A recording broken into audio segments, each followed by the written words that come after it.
Hi, in this lesson, I'm gonna go over one homework questions, which involving the use of parallel lines and CPCTC in a proof. I noticed a lot of students making a mistake on this proof and some students leave it blank. So here you go. So this is question 5.2, number 19 in your homework. This one over here, we say we're given that angle 1 and 2 are right angles. H is the midpoint of FK, and recognizing that when you see midpoint, things that right angles, midpoint, things that we could use. There's a definition. Think of the definition, that thing that you could use. So I need to prove that FG is congruent to HJ. Again, the thing that I need to prove, I'm gonna mark in red. So I need to show that this one is congruent to this one. Now, I'm going to use green to mark the thing that I already know. Angle 1, angle 2 are right angles, tells me that these two angles are congruent. Okay, so this one 1 and 2 are congruent to each other. I can write it down or marking them. So 1 and 2 are congruent. And H is the midpoint. Well, what does the midpoint do? Okay, midpoint is kind of like a segment bisectors. So it separates the segment into congruent parts. So H is the midpoint of FK, tells me that this segment F of H is congruent to HK. And now there's one more piece of given information. Notice there are three of them here. I kind of mark off this one. I'm going to use this one. Now there's a third piece. It tells me that FG is parallel to HJ. So I am given that these two lines are parallel. So recall way back in chapter 4, we learned a relationship involving parallel lines. So when we say when two lines are parallel, there's a lot of things that is true. So we say corresponding angles are congruent, alternating interior angles are congruent, and a bunch of different supplementary angles as well. So let's look at the two things here. What does it tell me? Sometimes it's a little easier, you can highlight, see them exactly what is a parallel line. So we are given this parallel line over here, and this one is parallel to here. And parallel lines, we usually talk about transversals. Well, what is a one transversal that cuts both parallel lines? Well, it looks like right now we have one here, this one over here. So this is a transversal. Okay. So well, look at these two over here. If I have this parallel line cut by this transversal, I can see that this angle here, okay, F and angle KHJ are corresponding angles. Well, we say if two lines are parallel, then I could say corresponding angles are congruent. Oh, I mean, this one is parallel. So corresponding angles are congruent. So now let me just erase a little highlight here. So I have this. Okay, I have my parallel lines, I have my angles, and mark the thing that I know that's true. I also check out this one here. I already use the given. Now notice that if I see some students say, well, this is if I have these two lines are parallel, can I use this as a transversal here? Notice that if I use this line as a transversal for these two parallel lines, I would have these angles are congruent. These two angles here. Alternating interior angles congruent, but it doesn't really help me with my drawing here. And I notice I have two triangles are congruent. If I have these two triangles are congruent, I could say that, by CPCTC, I could say FG is congruent to HJ.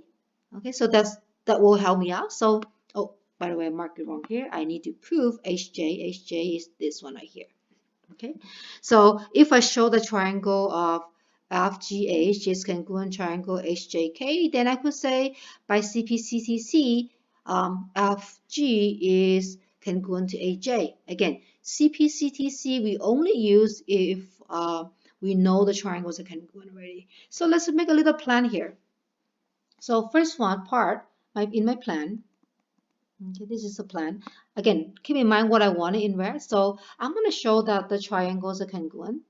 These two triangle FG, I can say FHG or FGH. So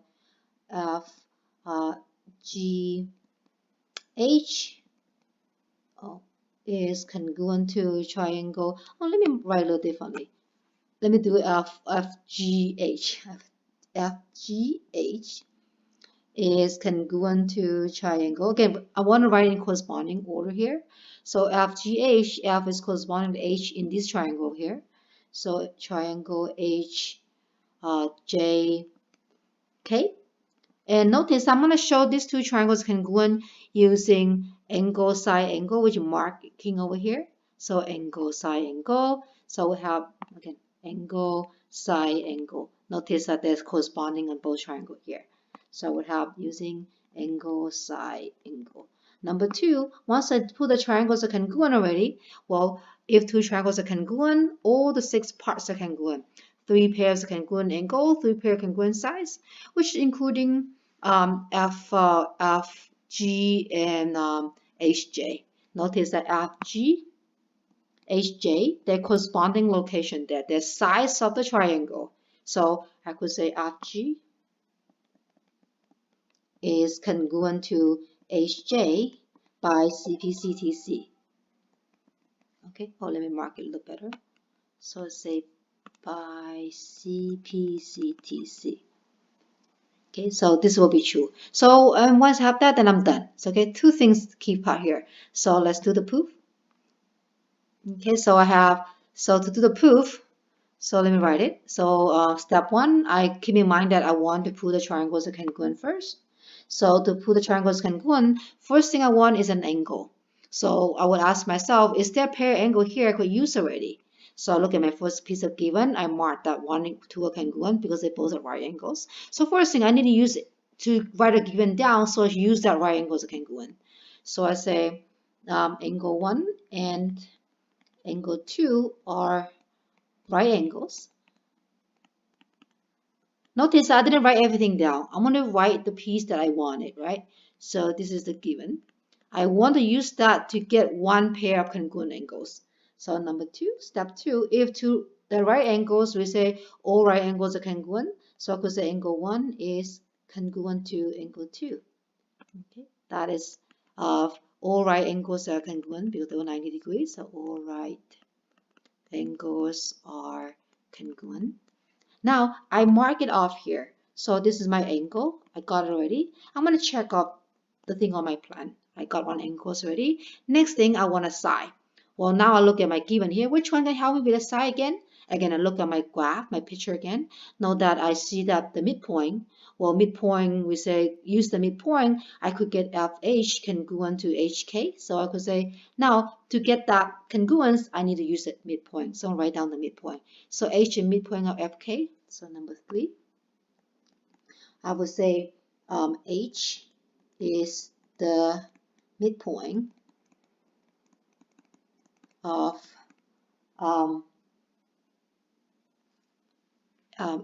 FK, okay, FK, and this is one piece of given information.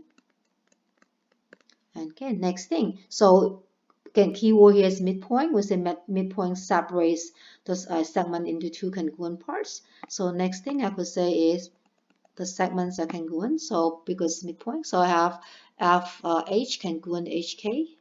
So FH, let me write it a little better. FH congruent to HK. Okay, so that's my number 4. We'll say midpoint separates or bisects a segment into 2 congruent parts. So we'll say midpoint we'll go separates a segment. Segment into 2 congruent segments. Again, I'm using the definition here because what is the midpoint? Well, midpoint is that. Now I'll mark it out. What did I got? I got a side right here. Notice that that's the angle, side angle I'm going to use. I got a side already. So now next thing I need is an angle. We use both pair of given already here. Now one piece of given I haven't used here. So usually we don't give in a given, we don't give things that we don't need to use, right?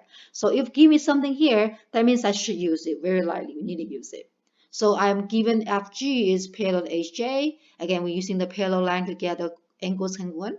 So FG, HJ given. So number 5, I'm given that FG is parallel to HJ. Okay, number 5, that is given. And number 6, using that given, I'll notice that we said angle F and angle KHJ are congruent and they are in a corresponding location. So we say if two lines are parallel, then corresponding angles are congruent. So I could say this pair of angle congruent. Let me write it. So I say this is angle, let me use 3 letters here. So HFG or GFH. So angle, let me use some color coded as well. So I say angle GFH is congruent to angle JHK. Okay, that is number 6. We say if two parallel lines are cut by a transversal, then the corresponding angles are congruent. Corresponding angles are congruent. Okay, so now I have another angle. Notice that I got everything I needed to prove that these two triangles are congruent. So now I'm going to state that these two triangles FGH congruent to HJK. So number 7. Okay, I say these two triangles. Again, it's very important that you write it in a corresponding order. So I say FGH. FGH is congruent to triangle HJK. Let me write it, HJK. And number 7, and this is true by angle side angle. Notice that this is exactly the order that I got my pairs or my angles and sides. And notice that my side have to be the included side in the triangle here. So now once I've done that, I could say, well, FG, notice that FG and HJ, they are corresponding sides. So we said if two triangles are congruent, all the corresponding parts are congruent, which is called CPCTC. So number A, I say by CPCTC, FG is congruent to HJ, and that's CPCTC. Okay, corresponding parts are congruent, triangles are congruent. So that in this proof here, notice I use a lot of concepts. We use a parallel lines concept. We're using a parallel lines postulate. We're using side angle side to angle to prove current congruent. Use midpoints. We also use CPCTC. Okay. Thank you for watching the video, and I'll see you next time.